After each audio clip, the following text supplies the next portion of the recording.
আজকে নিয়ে চলে এলাম অন্যরকম একটি ভিডিও। অন্যরকম কেন বলছি, কারণ আজকে কোনো ছবি বা কোনো কিছুই আর্ট করব না। আজকে আমি তৈরি করব মাটি দিয়ে বোতল। তার জন্য মাটিটাকে ভালো করে মাখিয়ে নিলাম।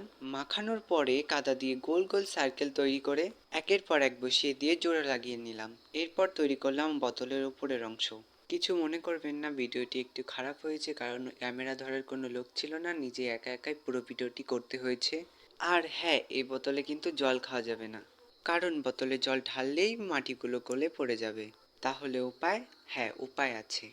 বোতলটিকে ভালো করে রোদ খাইয়ে পোড়া দিতে হবে। পোড়ানোর পরে এটাতে জল খাওয়া সম্ভব।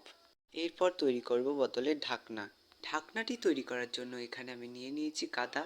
ম্যাজিক করে তৈরি করে নিলাম বোতলের ঢাকনা। আর হ্যাঁ, এর আগে আমি তৈরি করেছিলাম একটি গ্লাস, একটি বাটি আর একটি থালা, কিন্তু থালাটি হাত থেকে পড়ে গিয়ে একদম টুকরো টুকরো হয়ে যায়। তো আজকের মতো আসি, দেখা হবে অন্য কোনো ভিডিওতে।